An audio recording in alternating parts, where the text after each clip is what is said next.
Hello, welcome everybody, and thank you very much for joining us today. My name is Alec McCutcheon from Unicom, and we're delighted to be hosting today's session, which is a fireside chat. We're running it in partnership with our good friends from Headspin. The topic today is all about perfecting digital experiences in industrial enterprises to drive productivity, flexibility, and safety. So I really hope you enjoy the session. It's going to be fascinating, and there's going to be opportunity for questions. So please do type your questions into the chat box as well. What I will do now is hand over to our colleagues from Headspin, who will introduce the panelists and tell you more about the session. Thank you. Thanks, Alec. Thank you for that. And thank you, Unicom, for helping us host this interesting fireside chat. Good morning and good evening, everyone, depending on wherever you are in the world. Welcome to this fireside chat. We're thrilled to have all of you here for what I think is going to be one of the most insightful fireside chats around 5G revolution in the industrial space. I'm Prateeta, the product marketing manager at Headspin, and it's an honor for me to be able to drive this conversation with two technology and business experts we have today. Arun Agarwal, who's the SVP for Business Technology, CIO, and board member Industrial Enterprises. He's an experienced technology leader who's also passionate about digitalization, innovation, and technologies. As the former CIO of Cemex and SVP at Fortum's Business Technology Division, he has supported and enabled Fortum's vision for a cleaner world for digitalization and innovation. Welcome, Arun, and thank you so much for joining us. And of course, we also have with us our very own Headspin's Chief Operating Officer, Gaurav Mathur, who's a senior technology leader with over 25 years of experience, has worked with customers globally to help them build, test, and manage flawless digital experiences for the end users. Welcome, you, Gaurav. Thank you so much for joining us. Thank you very much. Okay, so before we begin, I'd like to encourage all the attendees to please feel free to share questions during the course of the webinar. We'll have them directed to either Gaurav or Arun and have them answered for you. With that, let's begin. So just to set the context, with the advent of 5G, the world has drastically changed in the way consumers consume and interact with content. With 5G's key features of ultra-low latency, extensive network capacity, improved bandwidth, and higher data speed, it has definitely resulted in a much better connected world. Consumers are consuming content on the go. 5G has become much more mature and enabled a one universe, one connected world sort of a thing where there are a vast number of devices on the edge, and still we seem to be well connected, all of us from different parts of the world. But what does 5G really entail for the industrial sector? Are there any challenges with the complexity of the number of devices, the OS versions, the feature releases that exist today, and how can industries really leverage 5G by overcoming these challenges? Would love to hear your thoughts on this, Arun. Thanks, Prateeta. I think 5G has definitely revolutionized the consumer space. Back at some point, we thought if you wanted to watch a good TV show, you had to sit at home on your couch, watch it on your TV connected via a wired connection. And today you're watching it on 5G with the same quality wherever you possibly are. And slowly, a lot of consumer technology is now starting to make its way backwards into industry, which is maybe a bit slower to adopt these technologies.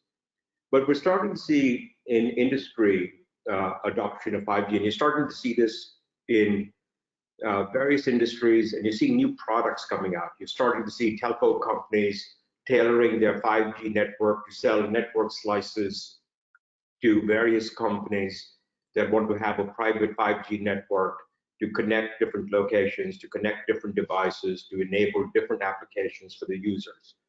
We're starting to see companies put in campus-wide 5G networks to enable their workers to work on different things.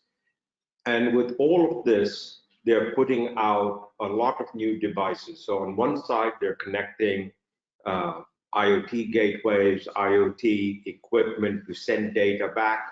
On the other side, they're connecting users who have specialized applications that they're using to make use of that data, to make decisions, take actions. And on the other side, they're sending command data back to these devices to execute autonomously. Some examples, when we go to a port today, there's a huge amount, you have ships sending automatically data to the port on what they're carrying, where the containers need to go. That then pre-positions the big gantry cranes and the stacker cranes to be in the right location. People in the port get positioned as to where they need to be to unload containers. Trucks that are coming in get data onto which containers they need to pick up and relocate.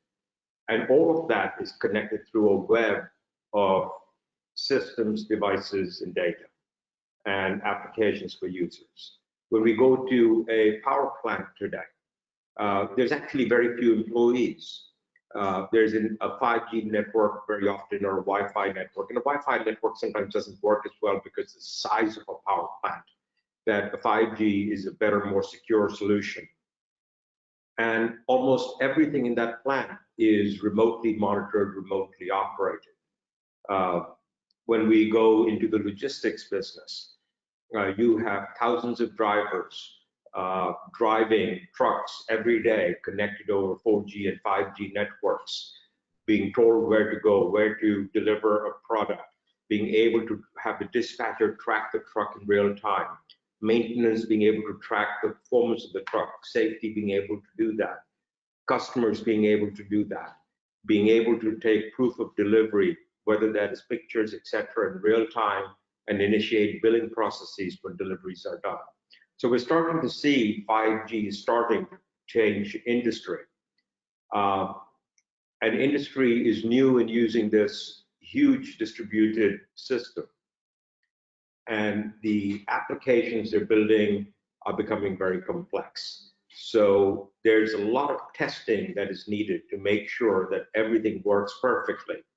Because even though in the industrial environment, something you put out there as media content may not get consumed by 1 million people, and if it doesn't work, the user has a bad experience. In the industrial context, if the right message does not get to a person, a factory worker may enter into a zone that is not safe and that may have harm to life and limb. So, different types of impacts, but again, the criticality that everything has to work. It has to work right. You cannot leave things to chance. So Gaurav, one of the things that is you have been developing solutions, so many across the years. Can you talk a little bit about how you test such complex systems to make sure that the end user, everything works for him, from his last mile connectivity to the connectivity to the server, to what's on the cloud, and all of the different points in between? Yeah, Arun, thank you very much for that. And it's a pleasure and privilege to be with you again. Let me start by saying that, a customer churn is just a bad click away. As we all know, in this digital world, especially post-pandemic, the margin for error does not exist anymore. No matter how good the product or service that you're offering through your digital channel, if the experience is bad, then that can disenfranchise the end user, be it a customer or an employee. And majority of people now rate the experience they get on the digital channel as important as the product and the service. However, the end user is, the irony is that the end user is at the end of a very long chain. There are servers in the cloud, there is data at the edge, and then there is Wi-Fi and 5G being the last mile of connectivity. So because of the complexity of all these factors across the different layers of the technology stack, I believe that it's absolutely essential to test the user experience pre-release, as opposed to waiting to deploy a piece of software out in the environment and then getting a feedback either through some online forum that experience was bad, or the customer not coming again at all because they will just get completely disillusioned. And Arun, I remember before the pandemic, when we were in Helsinki together, we were talking about how important this is for the energy sector, as it's going through a major transformation and revolution. So would be quite keen to get your views on how you see the importance of this and the various use cases in the energy and utility space. God, there's so many use cases. Let me just try to take a couple of use cases and talk through them. The big shift that's happening in the utility sector as industry and energy companies look to decarbonize is we're seeing a huge penetration of renewable energy. And renewable energy is not this one big centralized power plant someplace. It is wind parks, solar power plants. It is hydropower plants. It is battery storage that is distributed all over geographically. And it has to be managed very effectively because the energy system has to always be in balance. On one side, you have demand, and one side you have production. If you underproduce, well, there's going to be a blackout, or the frequency of energy won't be at the 50 or 60 hertz you expect. If you produce too much, well, you have to dump it somewhere because you're going to overload the power lines. So you really need to orchestrate all of this in real time. And energy sources like renewables are not by themselves very flexible. So what we're starting to see is all of these energy sources are now being connected to centralized operation centers, where you have real-time streaming data from all the sensors in a wind turbine, all of the sensors in a solar panel coming in. On the other side, you have data coming in from the grid in terms of capacity and any grid problems. On the other side, you have weather data coming in telling you what your forecast production is going to be, because if it's going to get cloudy, your production will go down, etc. And then on the other side, you have market data with real-time prices coming in. And all of this has to then be analyzed to make a decision as to operate an asset. The signal has to be sent back to that asset. And this chain has to work flawlessly, because if it doesn't, energy doesn't get produced. You have a problem. Consumers don't have energy. And today, you can't live without it. So we're starting to see a tremendous amount of solutions being put in to connect all of these assets, to use digital technologies to perform these things. And then as we try to drive costs down, you don't really have a standing labor force in power plants anymore. If something is detected as a problem or a failure, things may be remotely shut down, and an app is used to dispatch a worker who's given a very specific work order to go into this part of a plant between this time and this time, execute a task, provide the evidence that the task was executed, and leave the power plant. And all of that has to be managed. So we're starting to see this huge connected ecosystem to just get a power system working. And all of this is creating new challenges. And I've been in situations where literally one configuration change to one router somewhere that should have had no impact somehow breaks down the communication between the control center and the power plant. And all of a sudden you have to, on an emergency basis, rush workers in to operate that power plant because the remote operations are not working. And then it has taken us, because we didn't have great testing tools that instrumented the entire chain, it's taken us half a day to diagnose where the problem was.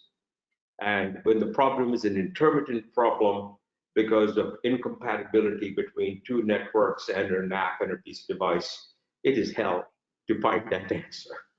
Exactly, yeah. It's like finding a needle in a haystack. I mean, the use case you were mentioning there, it's so important. I mean, if there is something working wrong in a machine or in a plant, and that signal goes to the command center, then the command center is sending probably even a video of what's happening wrong to an engineer on the field. So the engineer is seeing that input, which might be in the form of text, video, or audio, so that the engineer can get even before they plan the visit, they can have an idea of what could be the problem. They may also then want to access a central repository to say, for example, look at a manual or look at past cases, how similar situation was resolved. This is all about making the adequate preparation before they go onto the site, and then they perform the repair or the maintenance that they need to do. And once they've concluded that, then they have to feed back the results of what they did, how did they solve the problem. And again, that could involve sending communication through their mobile app in the form of text, audio, and video back to the command center. So this whole chain, at any point, if the experience is not flawless, it can have huge implications on either the productivity of the employee or the decisions that you at the command center need to make to bring back operations to the desired levels of safety and also productivity. Yeah, and in order to do that, one of the important things, and I think, Gaurav, this is something that you all work on quite a bit, is that even though you can test all the bits and pieces, the proof of the pudding is in the final testing when you test the entire system together. Yeah. Unfortunately, you can't do that with live users. You can't decide to make a new deployment and see, let's see what happens in a live wind turbine. So you need some kind of device at the edge that can simulate the end device, so you can test the whole thing end to end and make sure it works. And that is not just test, but then it is continuously monitor it, so that if something goes wrong, you're alerted very quickly. Not something goes wrong with the wind turbine, but with the entire technology chain that connects the wind turbine, the grid, the persons working on it with the consumer, and make sure all of it works. One other interesting case study, just from an example, and this is of a startup that I helped build when I was at my last employer. We talk about car charging, and people think that if I want to charge my car, it should be simple.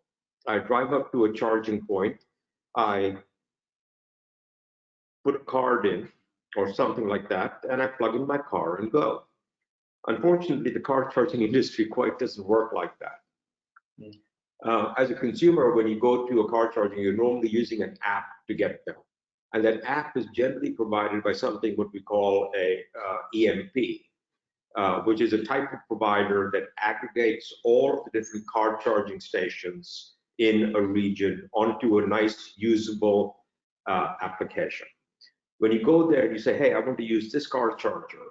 That EMP has to then contact the owner of the car charger. The owner of the car charger has to give you data as to what is the waiting time, what is the cost. They have to get that based on the price of electricity. Then that authentication is to go back, and then we need to connect to a payment provider that says, hey, can you pay this? So by the time you decide you want to charge a car, we have had to coordinate the actions of at least 3 to 4 companies to make that happen. And this has been so frustrating that if you look at EV owners, finding a car charger is not the biggest problem. Getting you to actually charge your car is the biggest problem. And all of that is because the digital chain to make that transaction happen keeps breaking down. Yeah. And it's very complex because every charging point operator that owns a charger uses a different backend piece of software. They connect via different APIs. And the app is busily trying to orchestrate all of that for you as a user. And the most frustrating thing is when you've got to drop your kid off at school and you have 5% battery left, you want that damn charger to work. Exactly. Yeah. And I see that could be a big barrier in user adoption. I mean, as we know that governments all around the world have made ambitious commitments that in some stage in 2030s, they want all the cars to be on electric. And I'm a great believer in that. However, if there are these challenges in terms of getting the charge at the right time, at the right place, and of course at the right price, then that is going to inhibit the adoption of electric cars, and which has a huge significant impact on the economy and the environment. So absolutely a very important use case to ensure that the user experience is flawless in that use case. Yeah. Moving on to another industry, I mean, very close to your energy and utilities also are the mines and the oil and gas companies. How do you see the testing challenge manifesting itself in that particular segment? I think the testing challenges are the same. It's interesting to understand the use case of connectivity. When we take a look at the mining industry, for example, mines are generally not located near huge population centers. They're located in some very faraway places where maybe people don't like to go. When you take a look at Australia, mining, it happens in the outback, and it is very difficult to deploy good resources to those sites. So what we're starting to see is much more automation. You have mining equipment that is completely automated, boring equipment, excavating equipment, processing equipment that is fully censored, fully automated, and at the same time has video feeds coming back that remote operators are using, sitting in their offices, maybe in Sydney, and operating that mine. So you're starting to see that connectivity puzzle starting again. And then in that case, again, when something goes wrong with a piece of equipment, you have the real-time video feed of what's wrong. You have an app that is used to dispatch the right repair person who hopefully has diagnosed what is wrong and is going there with the right parts, etc., to fix it. So we're starting to see again in that mining industry a lot of automation. So when we talk about industry and becoming more efficient, more flexible, a lot of it is driven by automation that is based on this flow of data and decisions in both directions. So we're starting to see that in mining. For example, you're starting to see that in exploration functions too. Give you an example. I was at a hydropower plant that produces, hundreds of megawatts of electricity, and that's a couple of kilometer side campus. And the number of employees on site were 2. Everything else was remotely done and operated and managed. So we're starting to see this dependence. And so whether it's a perfect user experience, or if it's a perfect employee experience, or the perfect experience for a connected device, it matters. Excellent, and very thanks for those inputs. They're very useful. And in terms of the other industry you touched earlier was around ports. So how do you see the challenges around improving safety in port operations or around cargo handling and cargo management? What we see in ports is, number one, ports are actually one of the areas where there's some of the fastest growing penetration of private 5G networks. A port is actually basically a mini city unto itself. It's a small world, and you take a look at Jebel Ali, Dubai, that place is massive. There is hundreds of thousands of containers being moved around, big, massive equipment being moved, cranes moving equipment, and people going from point A to point B, thousands of trucks coming in every hour to take things places. All of that has to be coordinated. So you have various apps that are given to the truck drivers who come in and get the right access, to port workers who are unloading the ships, to crane operators as to where to take those boxes and place them. All of this has to work flawlessly. Second, in a way, imagine if you have a task to do, you need a license to do that task. So you have the application validating, are you supposed to be in that location at that minute? Are you supposed to be doing that task? And the same thing applies to in the energy sector. In fact, if I take a look at the energy sector, say something breaks down, you're normally given a service ticket where you have, as a contractor, 2-hour window to go in, go fix something and get out. and make sure you follow all the safety checks, document them. All of that's really important, because one of the things we've noticed when we analyze our health and safety record and take a look at all incidents and potential incidents, over half of them happen because the wrong person was doing the wrong task at the wrong time or was in the wrong place. And by the way, because of the way the world is going, it's not just employees that you just talk to.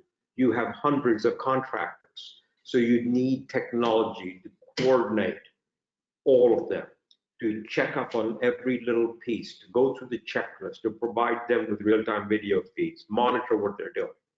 So you're starting to see this becoming really important, whether it's ports or energy, this system of managing the work that people are doing, especially since we're moving to much more third-party labor that may not have the same training, the same experience as somebody who's been working in the same plant for 30 years might.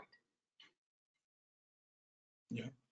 And what do you think is the role that the telecommunications sector has to do in fulfilling or enabling these use cases in various industrial enterprises? Because ultimately they are, coming, whether they are a telco or they are a network equipment provider, they are, enabling that infrastructure, the 5G, the mobile private networks.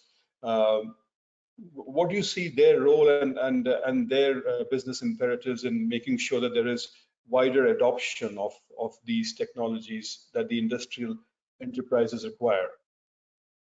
Number one, I think that's happening already, because I think the consumer was a great testing ground for 5G. Yeah. And now I think it's been proven to work well enough that industry is adopting it. Obviously, the industry has to provide the products and services, so whether it is slicing network to provide the privacy people want, the private network area, or providing a complete private network on a site, they have to provide that. They have to provide the guarantees of quality of service. They have to provide transparency in the network operations, because the operations of a company now depend on how well you operate your network, and every change you make in your network has a downstream impact on their applications and their devices. So I think there's a new level of integration and interaction that has to happen. Obviously, they also have to support full end-to-end testing and monitoring of this environment. And I think that's something where Headspin comes in, because when you test and monitor these environments, you need to do a couple of things. Number one, you have to instrument the entire value chain.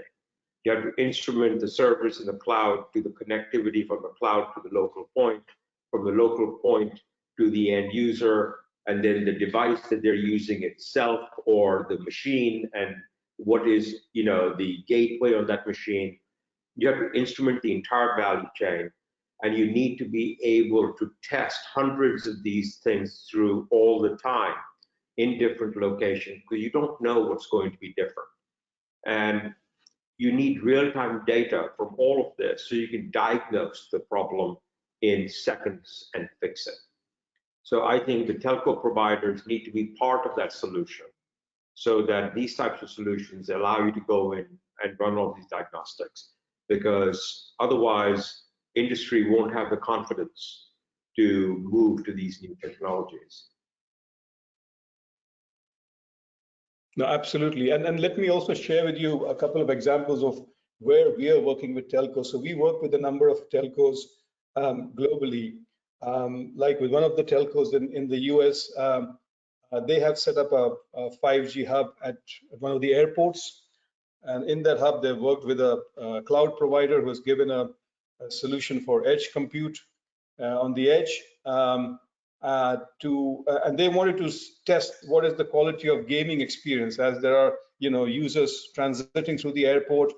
Their expectations are that if they are doing some gaming at the airport in this 5G environment, that the experience is as good as it would be if they are, say, gaming in the comforts of their home. So we provided this solution for them to set up a lab at the airport and test the user experience before it was rolled out. Similarly, we help telcos who are rolling out 5G networks to people's homes, because there again they got to ensure that the experience of when they receive whatever form of media they are consuming at home through a wireless neighborhood network is not as good, but even better than what they are getting through a fixed wireless line. And the way we enable them is, first of all, is that we help them set up the mobile labs on the edge, because when you connect to our Headspin platform, you are able to access a plethora of real devices sitting on the edge. So these are not emulators or simulators or sitting in a warehouse in some location, but they are where you want to test the user experience.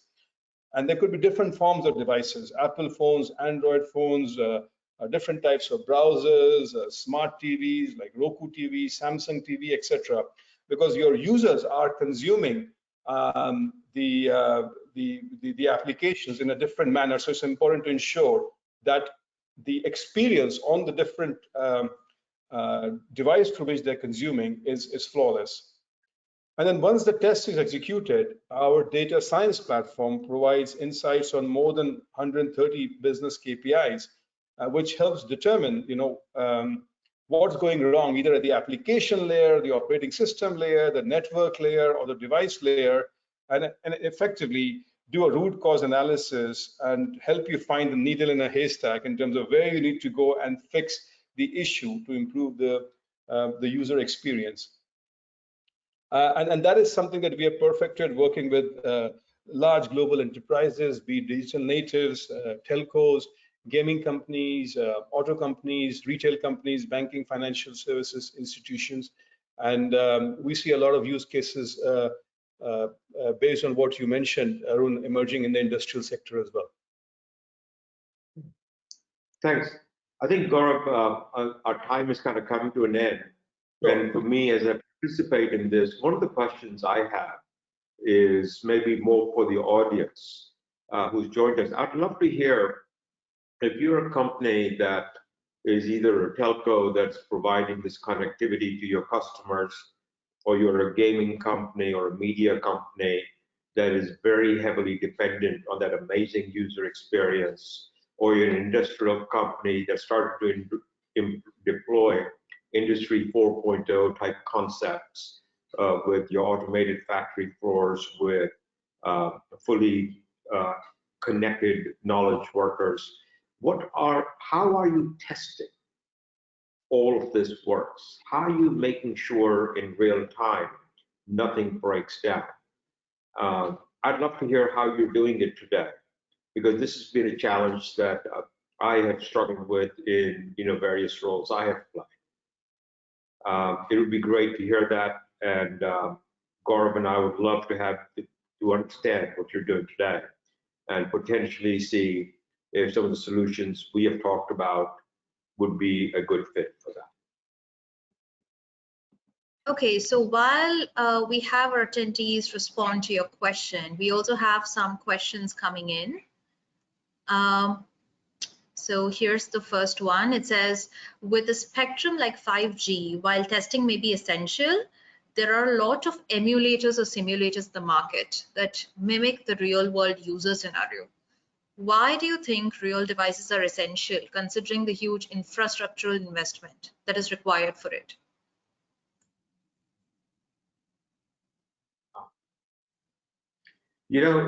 I'll maybe just pick an example.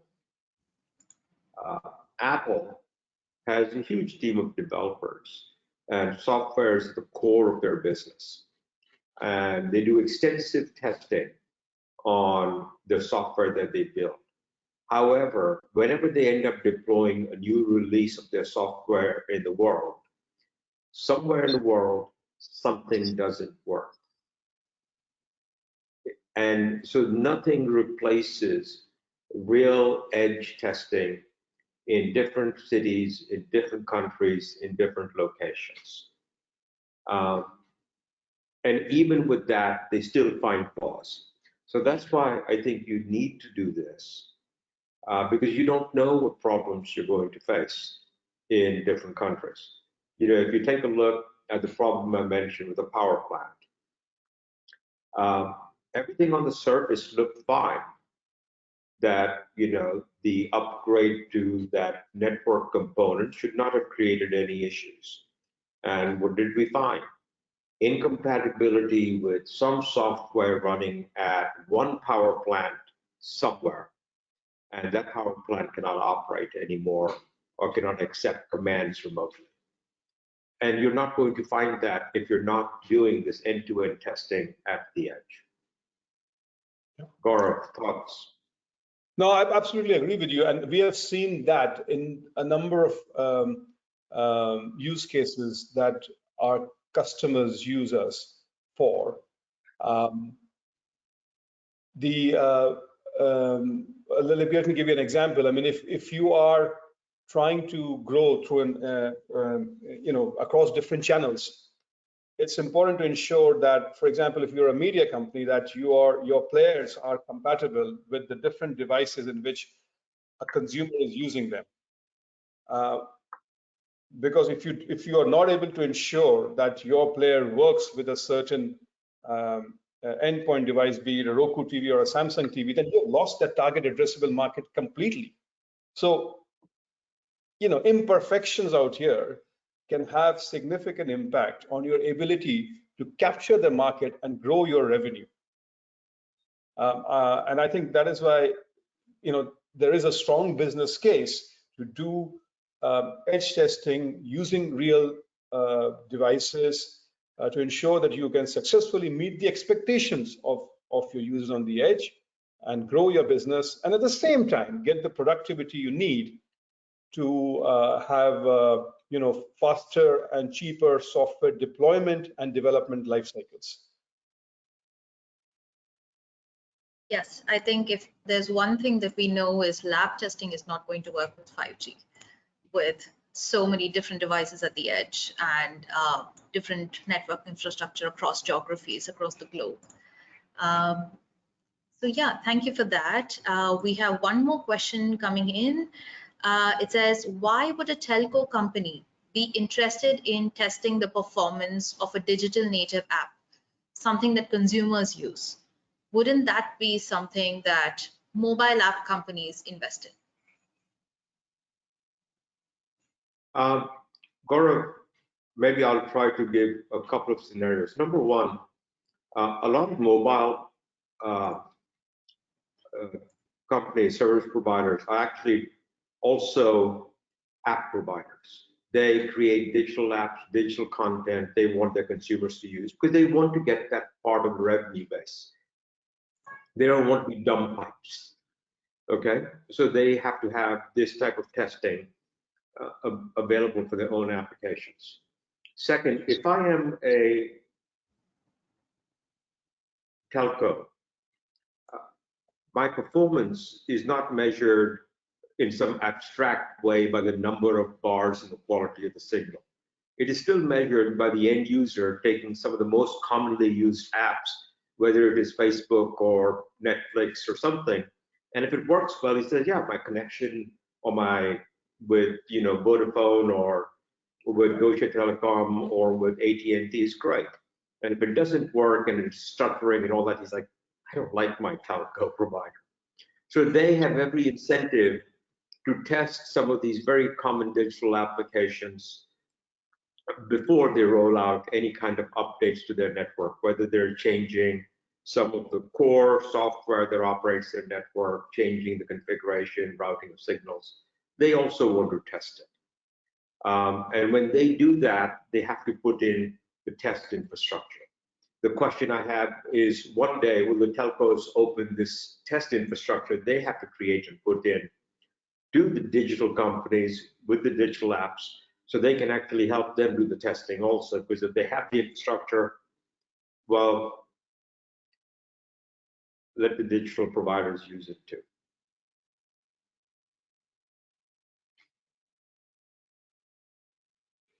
No, I agree with you, Arun. I mean, the first call is made to a telco when things don't work right. And in the conversations I have with customers, it's absolutely important for them to convince um, their uh, their customers that the applications will run in the same manner as they're used to, or probably, in a much better manner because of the expectations of lower latency and higher bandwidth. So the onus is then on them to prove to them. And I think it can be a big barrier because unless, for example, if you look at the mobile private network cases, unless that is not proven pre-deployment, a lot of industrial customers, I believe, are not going to move towards accelerating the adoption.